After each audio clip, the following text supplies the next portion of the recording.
Bagaimana menurut pandangan Ustaz tentang orang yang pandai menarik barang pusaka?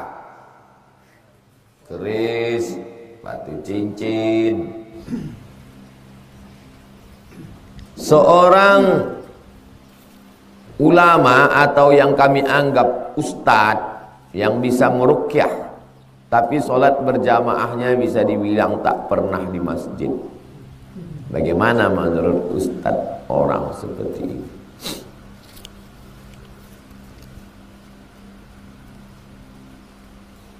Yang membuat jin itu takut apanya? Apanya yang membuat jin itu takut? Apakah jubahnya? Apakah sorbannya? Tidak. Yang membuat jin itu takut adalah iman orang yang meruqyah. Itu yang membuat jin itu takut.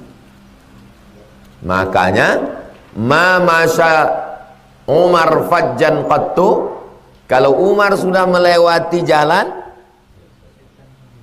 masya syaitanu fajjan ghaira fajjika, setan akan lewat di jalan yang lain. Kenapa?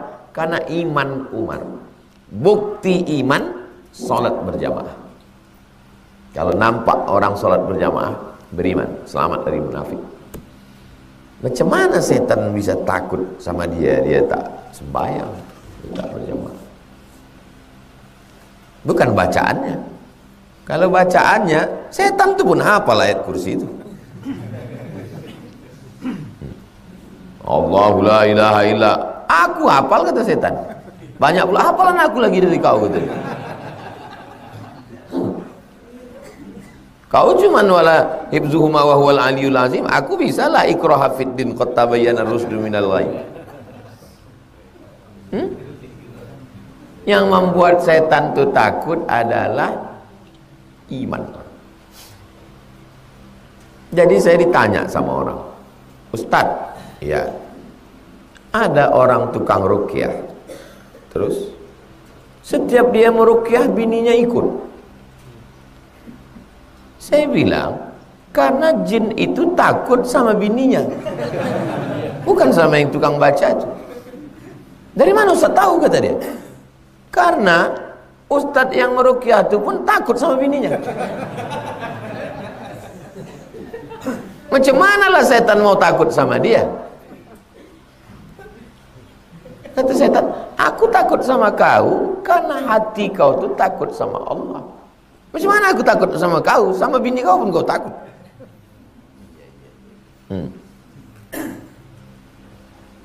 Paham antum cakap saya ini kan? Jadi kalau ada orang nanti mengaku bisa meruqyah, mengusir hantu, setan, tak sembahyang, orangnya tidak melaksanakan sunnah, berarti dia setan. Hanya di medsos saja dia diramaikan, dihebohkan orang, diviralkan orang. Betul tidak? Berapa banyak orang viral bisa mengusir hantu? Konten, dibuatkan konten. Dulu kan ada acara hantu kan, menangkap hantu segala macam. Orang barat pun ada filmnya viral dulu menangkap hantu. Masih ingat antum judulnya? Ghostbuster. Pakai vacuum cleaner. Masih ingat? Ghostbuster itu saya SMP. Antum tulis nanti di YouTube, masih ada film Ghostbuster. Tukang angkat hantu. Datang dia ke rumah pakai vakum, mana? Bisa disebut hantu. Vakumnya hantu. Jadi setan itu takut karena iman kita, karena istiqomah kita, itu yang buat dia takut. Bagaimana menurut pandangan Ustaz tentang orang yang pandai menarik barang pusaka? Keris, batu cincin. Yang pertama, trik. Trik itu artinya tipuan.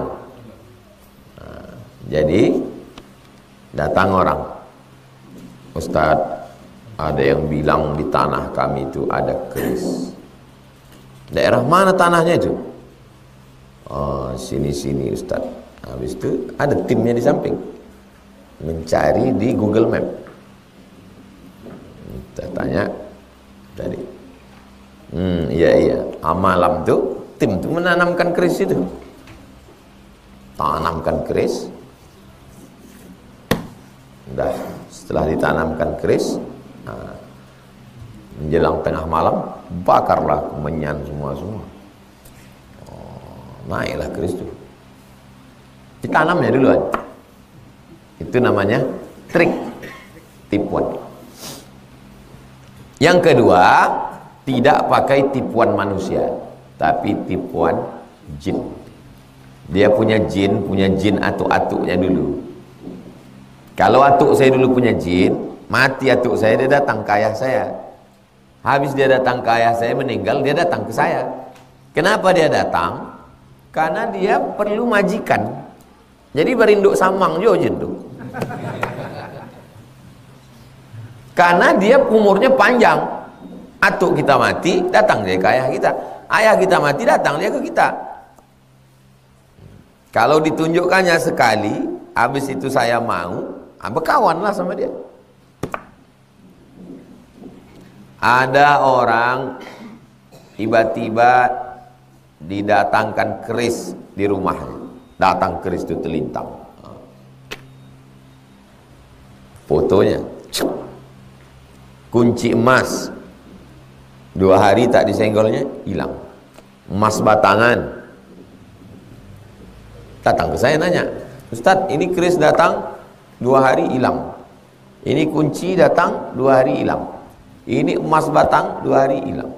Pertanyaan saya yang pertama, ada tak atuk-atuk kau dulu dukun? Ada Pak Ustadz.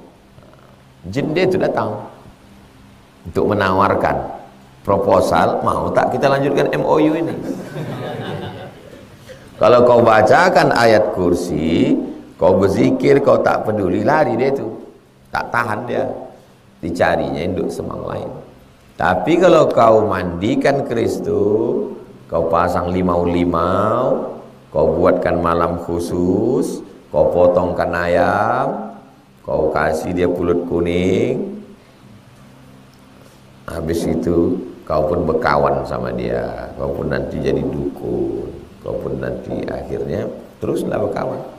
Sampai akhirnya nanti pas mau mati, disitulah kau diganggunya. Mati dalam keadaan su'ul mati. Jangan berkawan sama jin. Saya dipesan almarhumah mak saya, kau jangan berkawan sama jin. Mak saya dipesan atuk saya, kau jangan berkawan sama jin. Atuk saya dipesan onyang saya, kau jangan berkawan sama jin. Saya memesan ke anak saya, Hazik, kau jangan berkawan sama jin. Sami ini belum bisa lagi. Nanti kau udah bisa, kau jangan sampai berkawan sama jin. Gak apa-apa Pak Ustaz, ini jin Islam, sedang kawan Islam tak bisa kita percaya. Lagi jin Islam. Saya manusia aja payah saya percaya. Apalagi jin. Datang dia malam-malam, aku jin atuk kau. Aku jin Islam. Tak bisa dipercaya.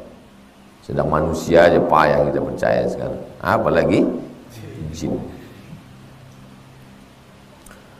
Ada orang susah dari kampung merantau ke Kuala Lumpur. Jualan kerja macam-macam, serabutan kerja. Dapatlah 30.000 ringgit duit. 30.000 ringgit kali 3.000, 90 juta. Senanglah dapat duit. Tiba-tiba duit tadi hilang. Stres, depresi, suntuk. Di saat sedang puncaknya suntuk, stres, depresi, sedih, malu, galau itu, datang bisikan. Jual roti canai. Kata bisikan. Akhirnya dia buka jual roti canai. Jual roti canai dalam sebulan dapat 100.000 ringgit. Banyak duit. Datang aja orang membeli roti tadi, ramai. Kemudian datang bisikan. Pergi ke Masjid Demak. Dari Kuala Lumpur. Pergi dia terbang naik pesawat ke Surabaya, pergi ke Masjid Demak. Sampai di Masjid Demak, lihat silsilah kau keturunan Wali Songo. Tengoknya silsilah di dinding. Ini atuk kau. Ada nama atuk di sini kata dia.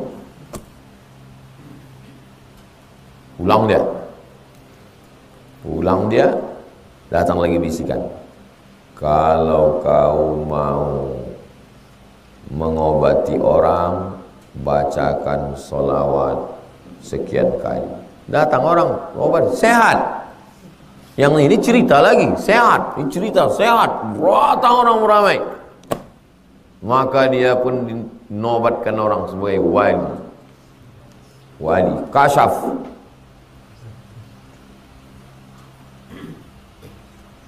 Lalu kemudian akhir-akhirnya kata bisikan itu, kalau kau mengobati orang nilainya 6, kalau kau sembahyang nilainya 5. Kalau mengobati orang nilainya 6, kalau sembahyang nilainya, akhirnya dia tak sembahyang. Tengok tutorial setan. Dia bukan langsung antum sesat, enggak, digiringnya dulu. Makanya bunyi ayatnya la tattabi'u khutuwatis. Yang bercerita ini Syekh Jahid Siddiq, mursyid tarekat Naqsabandiyah. Masih hidup Syekh Jahid.